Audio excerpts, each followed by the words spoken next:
कि ये बंदा एक तरीके से काम कर रहा है, प्रोफेशनल बंदा है जो कि मेरे साथ चल रहा है। और उसके बाद सपोर्ट की बात है, यदि आप लोग ग्रुप्स ज्वाइन करेंगे, आप लोगों को इवन कि मैं प्राइवेट में भी मैसेज, मुझे स्टूडेंट्स करते हैं, मुझे प्राइवेट में भी रीच आउट करते हैं, ग्रुप के अंदर हमारी चैट ओपन होती है, स्टूडेंट वहाँ पे मैसेज करते हैं, ड्रॉप करते हैं मैसेज, मैं साथ साथ उनका रिप्लाई कर रहा होता हूँ।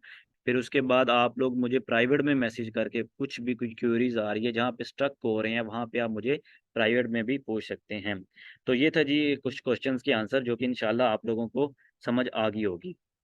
अच्छा स्टूडेंट्स, आज हमारा जो कि बहुत इंपॉर्टेंट टॉपिक होने वाला है, वो ये है कि मैंने आप लोगों को आज कुछ चीज़ें, कुछ टर्म्स वगैरह, कुछ डूज एंड एक्सटेंशंस के बारे में, कुछ क्राइटेरिया के बारे में बताना है। तो काइंडली इसको ज़रा गौर से देखिएगा, ज़रा फिजिकली भी और मेंटली भी प्रेजेंट होके बैठिएगा। अच्छा, इसमें क्या होता है जी, अब हमारी ये वो टर्म्स हैं जो हम बेसिकली इनको डेली बेसिस पे यूज़ करेंगे। कैसे यूज करेंगे? हमारा जो टॉप ट्रेंडिंग बिजनेस मॉडल मैंने आप लोगों को बताया था, वो क्या था जी? Amazon online arbitrage. अब अमेजोन ऑनलाइन आर्बिट्राज का छोटा सा दोबारा से ओवरव्यू दे दूं, ये होता क्या है? ये एक बिजनेस मॉडल है। बिजनेस मॉडल मतलब एक बिजनेस की ब्रांच, इसको हम कह सकते हैं होलसेल की एक छोटी सी ब्रांच है। अब ब्रांच में क्या होता है जी? अब इसमें ये होता है, इसके लिए हमें ना तो कोई एलएलसी, जिसको हम लिमिटेड लायबिलिटी कंपनी बोलते हैं, ना हमें वो रिक्वायर्ड है, ना ही हमें कोई बल्क में अमाउंट रिक्वायर्ड है, ना ही हमें ब्रांड्स की अप्रूवल रिक्वायर्ड है। जैसा कि हम किसी भी बड़े ब्रांड को रीच आउट करते हैं, उनका अप्रूवल चाहिए होता है, उनकी रिक्वेस्ट करनी होती है कि यार हमें अलाउ कर दें अपनी प्रोडक्ट्स को सेल आउट करना। इसमें ऐसा कुछ भी नहीं होता। ना ही हमें प्रोफेशनल अकाउंट रिक्वायर्ड होगा, ना ही हमें वेबसाइट रिक्वायर्ड होगी। इसके अंदर सिंपल आप लोगों ने अपने अकाउंट की डिटेल पे डॉक्यूमेंट्स क्या चाहिए होंगे, आप लोगों को मैं सारी डिटेल में बता दूंगा। आप लोगों ने आईडी कार्ड मस्ट होना चाहिए, इंग्लिश वाला, जिसके ऊपर चिप लगी होती है, वो आईडी कार्ड आप लोगों के पास होना चाहिए। उस कार्ड की डिटेल पे आप लोग अकाउंट क्रिएट कर सकते हैं अपना। उस आप लोगों के पास एक फिजिकल बैंक मेज़ान भी यूज़ हो सकता है। यूज़ तो नया पे भी हो सकता है, लेकिन मेज़ान भी फिजिकल है, चूंकि उसकी थोड़ी ज़्यादा प्रायोरिटी है। अच्छा, उसके बाद जी हमने इसके अंदर और क्या होगा जी? इसके अंदर आप लोगों ने प्रोडक्ट्स ढूँढनी है, छोटे-छोटे बल्क्स में आप प्रोडक्ट ले लें, 5 यूनिट्स ले लें, किसी के 10 ले लें, उसको 3PL करवाएँ, 3PL वाले आपकी पैकेजिंग को चेंज करेंगे, पैकेजिंग को चेंज करने के बाद आप लोगों को वो अमेज़न के वेयरहाउस में आपका स्टॉक भेज देंगे, आपकी लिस्टिंग लाइव होगी, आपको ऑर्डर्स आना शुरू हो जाएँगे। एक लगता है जी चार्ज मेथड। चार्ज मेथड वो जिसके थ्रू आपकी पहली मतलब डिडक्शन होती है $40, ठीक है, अकाउंट क्रिएट करते हुए, उसको रिफंड भी हो जाता है। सम केसेस अमेज़न नहीं भी करता, तो ऐसा कोई इश्यू वाली बात नहीं है, इतनी ज़्यादा अमाउंट नहीं है कि आप लोगों ने परेशान हो जाना, लेकिन वो अक्सर औक़ात रिटर्न हो जाती है।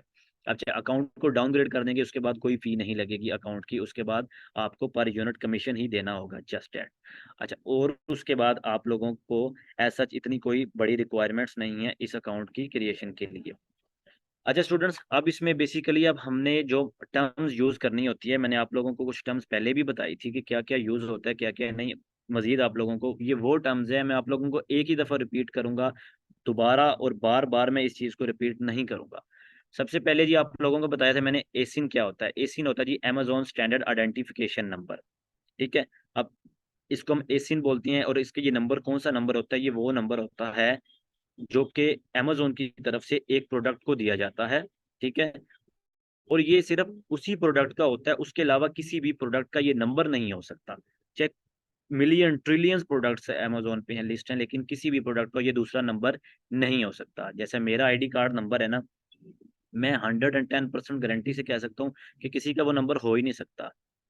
बिल्कुल नहीं हो सकता। इसी तरह ये एसी नंबर भी किसी और प्रोडक्ट का, ये जब हम लिस्टिंग क्रिएट करते हैं तब, या फिर जब हमने किसी को प्रोडक्ट सेल आउट करनी होती है तब, लेकिन ये वो नंबर होता है जो कि हमने छुपा कर भी रखना होता है, अच्छी प्रोडक्ट का किसी को शेयर नहीं करना होता। अच्छा, उसके बाद है जी बीएसआर। बीएसआर हमारा क्या होता है जी? Best seller rank. अब ये क्या होता है जी? हमारी प्रोडक्ट की रैंकिंग होती है। रैंकिंग कैसी होती है जी? अब ज़ाहिर-सी बात है, अब हमने एक प्रोडक्ट लॉन्च की अमेज़न पे, जो कि पीएल में होती है। हमारा वो काम नहीं, हमने ऑलरेडी रैंकिंग वाली प्रोडक्ट में ही सेल बैठना होता है और सेल्स लेनी होती है। अब जो बंदा पीएल कर रहा है स्टार्ट से, उसको ज़ाहिर-सी बात है उसने पीपीसी भी चलानी है, उसने न्यूली लॉन्च करना है, तो उसने जितने ज़्यादा उसको ऑर्डर आएँगे, उतनी ज़्यादा उसकी रैंकिंग होएगी अमेज़न के पहले पेज पे। इसको हम बोलते हैं बीएसआर, बेस्ट सेलर रैंक। अच्छा, उसके बाद रिव्यूज़ आप लोगों को मैंने दिखाए थे। रिव्यूज़ क्या होते हैं? ये कस्टमर्स की फीडबैक होती है। जो कस्टमर बाय कर रहा है वो बताता है जी ये प्रोडक्ट मुझे अच्छी लगी है, मुझे बुरी लगी है, आप लोगों को बाय करना चाहिए, मुझे रिकमेंडेड है। अगर कोई ब्यूटी की प्रोडक्ट है तो वो बताते हैं जी कि मेरी स्किन को ये ऑयली स्किन के लिए अच्छी है। तो वो जो कस्टमर फीडबैक दे रहे होते हैं उसको हम बोलते हैं जी रिव्यूज़। अच्छा, रेटिंग्स क्या होती है? रेटिंग्स होती है जी स्टार्स। अब कोई कस्टमर 4 स्टार दे रहा होगा, कोई 5 स्टार दे रहा होगा, कोई 3 दे रहा होगा, तो वो जो प्रोडक्ट के स्टार्स आप लोग थे उसको हम बोलते हैं हमें रेटिंग्स वगैरह।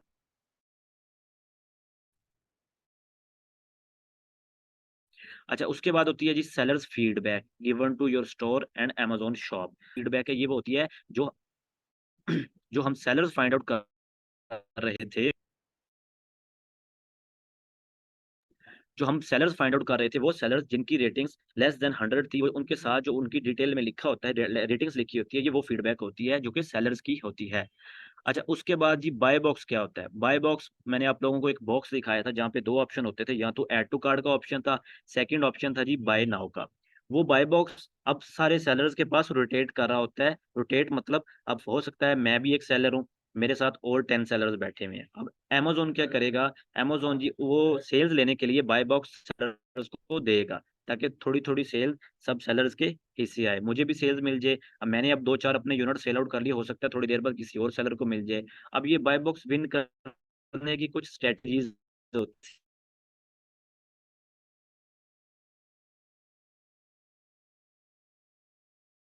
सेल देने की कुछ स्ट्रैटेजी होती हैं। वो भी इंशाल्लाह आप लोगों को बताऊँगा, और इंशाल्लाह कीपिंग यूनिट। अब ये क्या होता है? अब ये होता है जी स्टॉक कीपिंग यूनिट, मतलब कि जब हम अपनी लिस्टिंग क्रिएट कर रहे होंगे ना, तो ये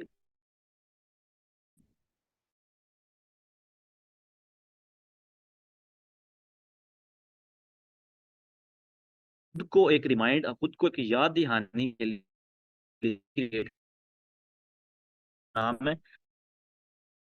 ये बाय बॉक्स मैं वहाँ से कॉपी करके यहाँ पे बाय बॉक्स लिख दिया लिस्टिंग क्रिएट करते हुए, जहाँ पे मैंने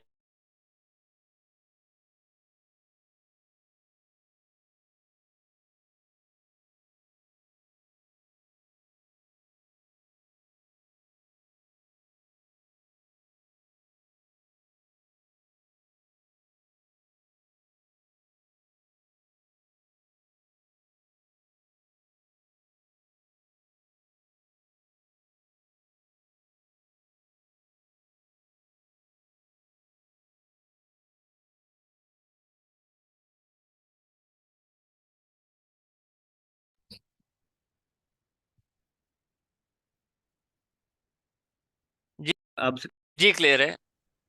ओके। अच्छा स्टूडेंट्स, मैं बता रहा था कि जी हमारी कैटेगरीज क्या होती हैं। कैटेगरीज मैंने आप लोगों को पहले बताई थी कि कैटेगरीज होती हैं, हर प्रोडक्ट को एक डिफरेंट कैटेगरी में डिवाइड किया होता है, ताकि उसकी पहचान हो सके कैटेगरी के थ्रू। अब ज़ाहिर बात है, किचन वाली प्रोडक्ट एक किचन में डिवाइड हुई होंगी, अब स्पोर्ट्स वाली हैं वो स्पोर्ट्स कैटेगरी। अब अगर उन दोनों को मिक्स कर दिया जाए तो हमें पता ही नहीं चलेगा कि किचन वाली कौन सी कैटेगरी है और स्पोर्ट्स वाली। अब यहाँ पे आप लोगों को ब्रैकेट में एक वर्ड शो हो रहा होगा, अनगेटेड, और यहाँ पे एक लास्ट में एक वर्ड शो हो रहा है गेटेड। अब यहाँ पे आप लोगों ने समझना है गेटेड और अनगेटेड वर्ड क्या होता है और इनकी डेफिनेशंस क्या है। सबसे पहले मैं आप लोगों को बता देता हूँ गेटेड वर्ड, इसकी डेफिनेशन क्या है। गेटेड वो प्रोडक्ट्स होती हैं जिनके लिए हमें ब्रांड को रीच आउट करना होगा, उनसे अप्रूवल लेना होगा। कैसे? मिसाल के तौर पे, अब ज़ाहिर बात है, अब जो ले एक ब्रांड है या नेस्ले वाला एक ब्रांड है, वो हर बंदे को परमिशन नहीं अलाउ करेगा कि भाई आप डिस्ट्रीब्यूशन बना लें और हमारी प्रोडक्ट्स को सेल आउट करें, ऐसे नहीं करेगा वो। क्यों नहीं करेगा? क्योंकि उनको रीच आउट होना होगा, उनके पास जाके अप्रूवल लेना होगा, लाइसेंस लेना होगा, क्योंकि हमने उनकी फ्रैंचाइज़ को एक किस्म का लेना है। लेकर फिर हमने उनको एक एमओक्यू, एमओक्यू होता है जी मिनिमम ऑर्डर क्वांटिटी। वो हमें कहेंगे कि भाई हमारे साथ अगर चलना है, तो मंथ में हमसे इतने लाख की परचेज़िंग करनी होगी, तब हम आपको अलाउ करेंगे। इस तरह वो प्रोडक्ट हमारे लिए हो जाएगी अनगेट, जब हम उनके क्राइटेरिया को मीट कर लेते हैं तो। अब इसी तरह अमेज़न पे जब हम होलसेल करते हैं ना, तो गेटेड प्रोडक्ट्स वो होती हैं जो कि हम होलसेल में उठाते हैं। अब हमारे पास एलएलसी होगी, कंपनी होगी, हमारे पास वेबसाइट होगी, हम ब्रांड्स को रीच आउट करेंगे, डिस्ट्रीब्यूटर्स को रीच आउट करेंगे, और जो प्रोडक्ट हमारे अकाउंट पे नहीं लग रही होंगी ना, तो वो उन ब्रांड्स के अप्रूवल की वजह से अमेज़न हमें अलाउ कर देगा सेलिंग के लिए। तो वो प्रोडक्ट्स होती हैं जी हमारी गेटेड। लेकिन अमेज़न ऑनलाइन आर्बिट्राज में हमने गेटेड प्रोडक्ट्स की तरफ नहीं जाना। हमने उन प्रोडक्ट्स की तरफ जाना है जिसके लिए हमें ब्रांड्स को रीच आउट नहीं करना। सिंपली हमने प्रोडक्ट ढूँढनी ही वही हैं जो कि अनगेटेड होंगी। अब वो कैसे हमें पता चलेगा कि यार ये अनगेटेड है या ये गेटेड है? उसके लिए कुछ कैटेगरीज़ होती हैं, अगर हम स्टार्ट में काम कर रहे हैं, तो ये वो कैटेगरीज़ हैं जिनके अंदर से हमें अनगेटेड की प्रोडक्ट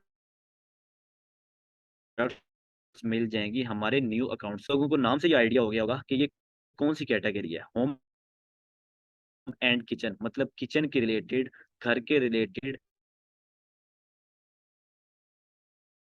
जो किचन में और घर में जो प्रोडक्ट्स मिल जाएंगी।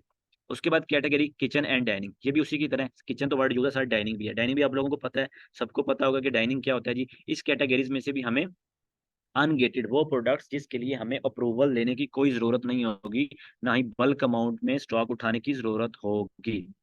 अच्छा, उसके बाद है जी आर्ट क्राफ्ट एंड स्यूइंग, ये वो कैटेगरी है, इसके अंदर से तकरीबन सारी प्रोडक्ट्स आप लोगों को अनगेटेड ही मिलती है। मैंने भी जो सबसे पहले अपने अकाउंट पे लिस्टिंग की थी तो इस कैटेगरी की थी, और मैंने सेल्स ली थी इस कैटेगरी के अंदर से एक प्रोडक्ट की। इसके अंदर क्या होता है जी, इसके अंदर कार्ड्स वगैरह आ जाते हैं, गिफ्ट कार्ड वगैरह जो होते हैं, इसके अंदर स्टेशनरी का सामान आ जाता है, ठीक है, ये आ जाती हैं इस कैटेगरी के अंदर। अच्छा, एक कैटेगरी है जी ऑफिस प्रोडक्ट्स, सेम लाइक इसी तरह ही है ये भी कैटेगरी। इसके अंदर भी ऑफिस के रिलेटेड स्टेशनरी वगैरह, पेन्स वगैरह, पेंसिल वगैरह, कार्ड्स वगैरह, वो भी इस कैटेगरी के अंदर आ जाती हैं।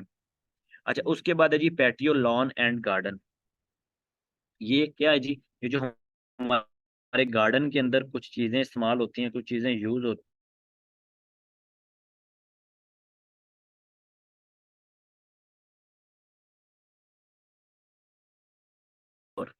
ये कौन सी कैटेगरी है? आप लोगों को पहले तो नाम से ही आइडिया होगा कि स्पोर्ट्स, जहरी बात है, खेलों के रिलेटेड, ठीक हो गया। हम अब खेलों के रिलेटेड क्या, क्रिकेट के रिलेटेड भी आ सकती हैं हमारी, फुटबॉल के रिलेटेड भी आ सकती हैं। तो जो इस तरह की जो डिफरेंट प्रोडक्ट्स जो कि हमारी स्पोर्ट्स के रिलेटेड है, वो हमारी इस कैटेगरी के अंदर आ जाएंगी।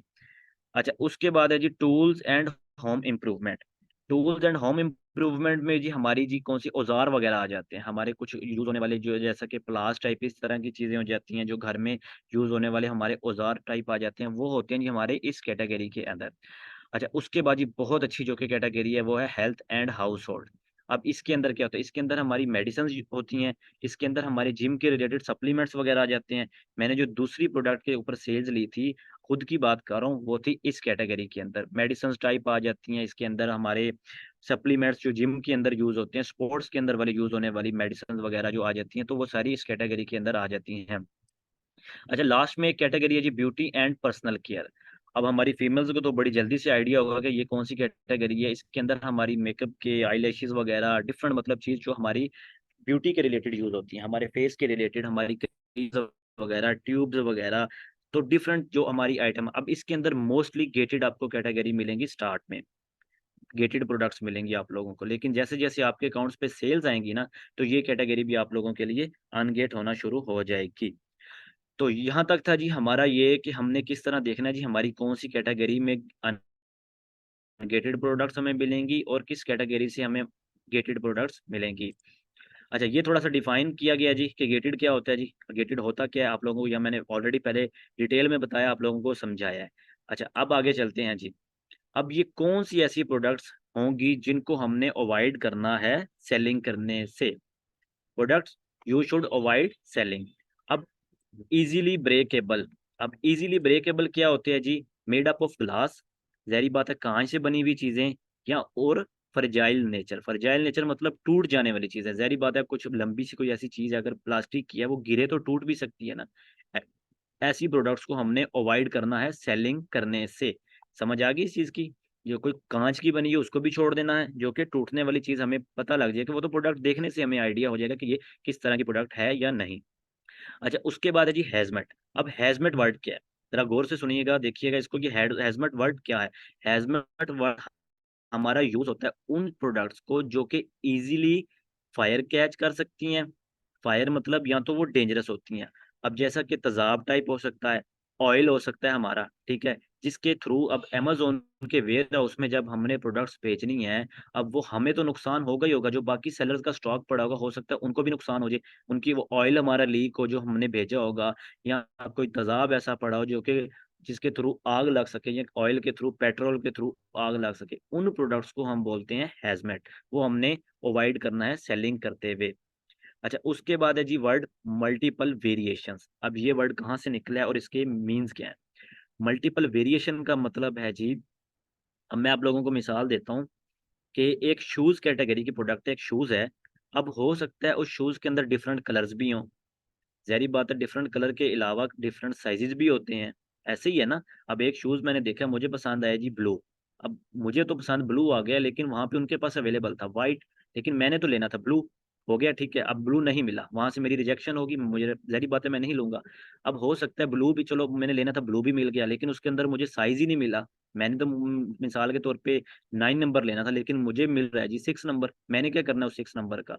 अब ऐसे ही जो प्रोडक्ट्स जिनके अंदर बहुत ज़्यादा वेरिएशन होती है, जैसे शर्ट्स हो जाती हैं, शर्ट्स के अंदर क्या है जी, अब मीडियम भी होती है, स्मॉल भी होती है, लार्ज भी होती है, एक्सेल भी होती है। अब उसके अंदर कलर भी होते हैं, कोई शर्ट येलो कलर की होगी, उसी कलर के साइज़ के अंदर, मीडियम के अंदर 5 से येलो हो सकती हैं, ब्लू हो सकती हैं, ग्रीन हो सकती हैं, व्हाइट हो सकती हैं। अब जो ज़्यादा वेरिएशन वाली प्रोडक्ट्स होंगी ना, उनको हमने अवॉइड करना है। उसकी रीज़न क्या है? उसकी रीज़न ये है कि अब हमें कैसे पता चलेगा कि इस प्रोडक्ट की ज़्यादा सेल हो रही है इस कलर की या इस साइज़ की, ठीक है? तो उसको हमने क्या करना होता है, शुरू में वेरिएशन वाली प्रोडक्ट्स को अवॉइड करना होगा। वो आप लोगों को मैं बता दूँगा कि कैसे देखी जाती हैं इनकी वेरिएशंस। अच्छा, उसके बाद जी क्वालिटी इश्यूज़। क्वालिटी इश्यूज़ क्या है जी? क्वालिटी इश्यू, अब कोई प्रोडक्ट्स जी आप लोग उसके कर रहे हैं रिव्यूज़ रीड, कस्टमर के जो फीडबैक आए होते हैं आप लोग पढ़ रहे हैं वो। अब उनके कस्टमर के रिव्यूज़ से आप लोगों को आइडिया हो रहा है कि यार कस्टमर सारे ही इसके ऊपर बैड रिव्यूज़ दे रहे हैं। कोई कह रहा है कि इसका कलर नहीं ठीक, कोई कह रहा है कि ये जल्दी टूट जाने वाली चीज़ है, कोई कह रहा है कि मुझे ये ठीक नहीं मिली, इसने मेरी स्किन को ऐसे कर दिया। तो वो आप लोगों ने जब रिव्यूज़ रीड करेंगे ना उनके कस्टमर के फीडबैक्स वगैरह, अगर तो बुरे रिव्यू ज़्यादा आ रहे हैं, तो आप लोगों ने उस प्रोडक्ट को क्या कर देना है, इग्नोर कर देना है। अच्छा, उसके बाद है जी वेपन्स रिलेटेड। नाम से पता चलेगा कि वेपन हम बोलते हैं हथियारों को। हमारे मतलब कुछ हथियार वगैरह हम उनको भी इसको यूज़ नहीं कर सकते सेलिंग के लिए अमेज़न पे। अच्छा, उसके बाद होता है जी हमारा क्राइटेरिया। क्राइटेरिया ये वो क्राइटेरिया होता है जिसके थ्रू हमने प्रोडक्ट्स को ढूँढना होता है, तलाश करना होता है अमेज़न पे एक अच्छी सेल्स लेने के लिए। Criteria Amazon online arbitrage product, criteria USA और यूके। यूके का सिर्फ थोड़ा-सा चेंज है, लेकिन ऐज़ लाइक हमने यूएसए ही ढूँढना है। अब क्राइटेरिया होता क्या है? अब मैंने आप लोगों को बीएसआर बताया था जी, प्रोडक्ट का बीएसआर कहाँ पे शो होता है, जो सेलर्स रैंक होता है वो कहाँ पे शो रहा हो रहा होता है। अब अगर कोई प्रोडक्ट हम हंटिंग कर रहे होंगे ना जब, तो किसी भी प्रोडक्ट का अगर बीएसआर में हम जाएँगे ना, अगर हमने सेलेक्ट करनी है, तो उस प्रोडक्ट का BSR should not be more than 60,000, मतलब कि मैक्स वो 60,000 तक होना चाहिए। 1 भी हो सकता है, 100 भी हो सकता है, 1000 भी हो सकता है, 10,000 भी हो सकता है, 20,000 भी हो सकता है, लेकिन 60,000 के अंदर-अंदर होना चाहिए उसका बीएसआर। समझ आ गई बीएसआर? अब जी उस प्रोडक्ट के रिव्यूज़। सबसे पहले मैंने आप लोगों को एक टास्क दिया था, ठीक है? अब वो वहाँ पे टास्क में क्या था जी, आप लोगों ने वो सेलर्स फाइंड आउट करने हैं जिनके रेटिंग्स वगैरह लेस देन 100 थी। अब आप लोगों ने जो प्रोडक्ट्स देखनी होती है ना अमेज़न पे हंटिंग करते हुए, वो प्रोडक्ट्स फाइंड आउट करनी होती हैं जिनके रिव्यूज़ वगैरह, जो कस्टमर के फीडबैक वगैरह, कस्टमर ने जो एक उनके ऊपर बात बताई होती है, वो कम से कम 100 होने चाहिए या फिर 100 से ज़्यादा होने चाहिए। अबव 100 का मतलब है 100 से ज़्यादा होने चाहिए। अच्छा, अब उस प्रोडक्ट की जो रेटिंग्स वगैरह, स्टार्स वगैरह, वो कितने होने चाहिए जी? वो 4 और 5 के दरमियान होने चाहिए। या तो 4 हो जाए, या 4.1 हो जाए, 4.3 हो जाए, 7 हो जाए। तो जो उसके प्रोडक्ट के रेटिंग्स वगैरह होने चाहिए, वो 4 और 5 के दरमियान में होने चाहिए। अच्छा, उसके बाद जी Amazon and brand, not selling और आउट ऑफ स्टॉक। अब इसका क्या मतलब है? अब उस प्रोडक्ट में, जहाँ मैंने आप लोगों को बताया था सोल्ड बाय सेलर का नाम, शिप फ्रॉम amazon.com, वहाँ पे दोनों जगह पे amazon.com नहीं होना चाहिए उस प्रोडक्ट में। उसकी रीज़न क्या है? हम अमेज़न को कम्पीट नहीं कर सकते। अमेज़न कभी भी प्राइस गिरा के सेल्स ले सकता है। अब हमने कैलकुलेशन की जी एक प्रोडक्ट की कि इसको हमने बेचना है जी हर हाल में $20 की, ताकि हमें 4 से $5 प्रॉफ़िट हो जाए पर यूनिट। अब उस प्रोडक्ट में जी अमेज़न बैठा हुआ था, आप लोग जाके बैठ गए। अब अमेज़न क्या करेगा, बाय बॉक्स विन करने के लिए प्राइस हो सकता है $10 कर दे। अब आप लोगों को तो लॉस है ना, अब अमेज़न तो सेल्स लेता रहेगा, आप लोग बैठे रहेंगे वहाँ पे, आप लोग स्टक हो जाएँगे। इसलिए वो प्रोडक्ट जिसमें अमेज़न खुद सेल कर रहा होगा, वो भी छोड़ देनी है। और जिस प्रोडक्ट में ब्रांड खुद बैठा होगा, ब्रांड का कैसे पता चलेगा? ब्रांड का नाम आप देखेंगे बाहर से, प्रोडक्ट जहाँ पे वो टाइटल में होता है और विज़िट द ब्रांड का नाम, वहाँ से देखना है ब्रांड का नाम। और अगर सेलर्स बैठे हुए हैं वहां पे भी ब्रांड का नाम शो हो रहा है, तो इसका मतलब है उसमें ब्रांड भी बैठा हुआ है। ब्रांड खुद भी जहरी बात है, हो सकता है वो मैन्युफैक्चरर हो सकता है वो किसी ऐसे सप्लायर से ले रहा हो जहां उसे बिल्कुल फ्री ऑफ कॉस्ट प्रोडक्ट पड़ रही हो, तो इस तरह सेल्स ले सकता है और आप लोग बैठे रहेंगे इस सिचुएशन में। अब उसके बाद ये जी new offers, number of sellers, मतलब उस प्रोडक्ट में न्यू ऑफर कितने सेलर्स बैठे होने चाहिए ताकि हम उस प्रोडक्ट को चूज करें। उस प्रोडक्ट में कम से कम 4 सेलर होने चाहिए, मैक्सिमम की कोई लिमिट नहीं है। मतलब ज़्यादा से ज़्यादा जितने मर्ज़ी हों, कम से कम 4 होने चाहिए, लेकिन उन 4 सेलर के अंदर एटलीस्ट एफबीए 2 सेलर्स होने चाहिए। अब 4 सेलर्स तो आप लोगों ने देख लिए, अब चारों की अगर एफबीएम होते, दोनों जगह पे सेलर्स का नाम होता शिप फ्रॉम और सोल्ड बाय में, तो उस प्रोडक्ट को हम रिजेक्ट करेंगे। हाँ, अगर 4 सेलर्स हैं, ठीक है। अब उसमें कम से कम 2 एफबीए सेलर हैं और 2 एफबीएम हैं और 2 एफबीए दोनों हैं, इसका मतलब है हम उसमें जा सकते हैं। ठीक हो गया? अब वो प्रोडक्ट ढूँढनी है जिसके अंदर 4 तो सेलर हों, लेकिन 2 एटलीस्ट एफबीए सेलर्स हों। अब package weight under 2 KG, package weight मतलब प्रोडक्ट का जो वेट होना चाहिए वो 2 किलोग्राम के अंदर-अंदर ही होना चाहिए। उसकी रीज़न क्या है? उसकी रीज़न ये है, अगर आप ज़्यादा भारी प्रोडक्ट, हैवी वेट वाली प्रोडक्ट ले लेते हैं ना, तो हो सकता है आपको शिपिंग कॉस्ट ज़्यादा पड़ जाए, हो सकता है आपको एफबीए फीसेस ज़्यादा पड़ जाए, हो सकता है आपको अमेज़न वेयरहाउस की स्टोरेज फीस ज़्यादा पड़ जाए। इसलिए वो प्रोडक्ट्स लेनी है जिनका वेट 2 केजी के अंडर होना चाहिए। वो भी आप लोगों को मैं देखूँगा किस तरह वो अर्न कर रही हो, मतलब कम से कम अमेज़न पे सेल आउट कर, मतलब मिनिमम $5000 वो प्रोडक्ट अर्न कर रही हो। इसका कुछ फार्मूला है, किस तरह फाइंड आउट करेंगे ये भी इंशाल्लाह आप लोगों को मैं डिटेल में बताऊँगा। अच्छा, उसके बाद आता है ये प्राइस। अब उस प्रोडक्ट की मिनिमम प्राइस $15 मस्ट होनी चाहिए और मैक्सिमम की कोई लिमिट नहीं है। चाहे $35 हो जाए, चाहे $100 हो जाए, वो आपके बजट पे डिपेंड है। लेकिन मिनिमम $15 क्यों होनी चाहिए? ज़ाहिर-सी बात है आप लोगों ने पीछे से बाय भी करनी है, ठीक है? उसके बाद बाय करने के बाद आपको शिपिंग भी पड़ सकती है, आपको एफबीए फीसेस भी पड़नी है, आपको स्टोरेज कॉस्ट भी पड़नी है। तो जब आप बाय इतनी कर लेंगे, आप लोग कॉस्ट वगैरह ही देते रहेंगे, तो फिर आप लोगों को प्रॉफिट क्या होगा? तो प्रोडक्ट की मिनिमम प्राइस $15, मैक्सिमम की कोई लिमिट नहीं है। अब यहाँ पे वेरिएशन वाला वर्ड भी एक आ गया, जो आप लोगों को मैंने पहले बताया था कि वेरिएशन क्या होता है जी? वेरिएशन हमारा वेरिएशन यही होता है कि उसके अंदर कलर की वेरिएशन भी हो सकती है, साइज़ेज़ की भी वेरिएशन हो सकती है और उसके रिव्यूज़, बैड रिव्यूज़ की भी वेरिएशन हो सकती है। अब फॉर एग्ज़ाम्पल जब आप लोगों ने थोड़ा-सा सेल्स ले लिया अकाउंट पे, तो आप फिर भी आप लोग क्या ऐसी प्रोडक्ट में जा सकते हैं जिसके अंदर कम से कम जस्ट 4 ही वेरिएशन हो, उससे ज़्यादा नहीं। लेकिन उसकी सेल्स कैसे चेक करनी है, वो भी मैं आप लोगों को बता दूँगा। अच्छा, उसके बाद आ जाते हैं जी हमारे टूल्स वगैरह। टूल्स वगैरह हमारे कुछ एक्सटेंशंस वगैरह, आप लोगों को मैं ये टूल्स वगैरह ऐड करवाऊँगा, एक्सटेंशंस वगैरह आप लोगों को ऐड करके दिखाऊँगा, आप लोगों को भी ऐड टास्क वगैरह दूँगा, किस तरह आप लोगों ने टूल्स को और एक्सटेंशंस को ऐड करना है। सबसे पहले है जी हमारा कीपा। कीपा इतना अच्छा हमारा टूल्स है, इस कीपा टूल्स के थ्रू हम लोगों ने पूरे प्रोडक्ट की प्रेडिक्शन करनी होती है, फ्यूचर प्रेडिक्शन, कि क्या ये प्रोडक्ट अच्छी है, इसकी प्राइस हिस्ट्री क्या रही है, इसके अंदर कितने सेलर्स आए थे, कितने टाइम बाद सेलर्स आउट ऑफ स्टॉक हुआ है, तो वो सारी डिटेल्स वगैरह हम देखेंगे कीपा के थ्रू। एक टूल होता है जी हीलियम 10, इसके थ्रू जी चेक की जाती है सेल वगैरह, हमारी सेल्स वगैरह किस तरह हम चेक करेंगे, प्रोडक्ट कितनी सेल जनरेट कर रही है 1 मंथ के अंदर और ऊपर यूनिट कितना कर रही है, तो वो सारा हमें हीलियम 10 भी बता देता है। लेकिन अगर हम हीलियम 10 को ना भी यूज़ करें, तो उसके अगेंस्ट हमें एफबीए टूल किट भी बताएगी, यही सेल्स वगैरह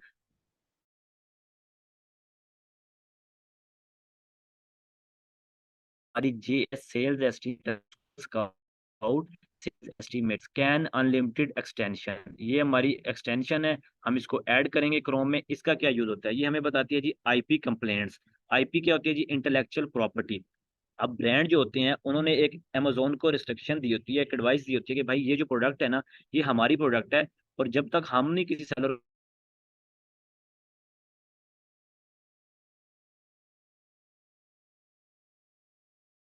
को अलाउ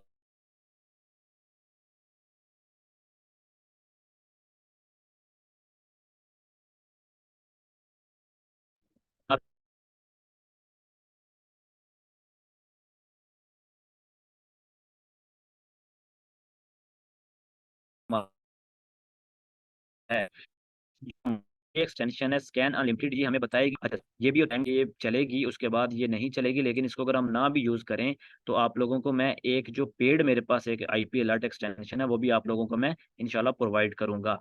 अच्छा, उसके बाद है जी डीएस क्विक व्यू।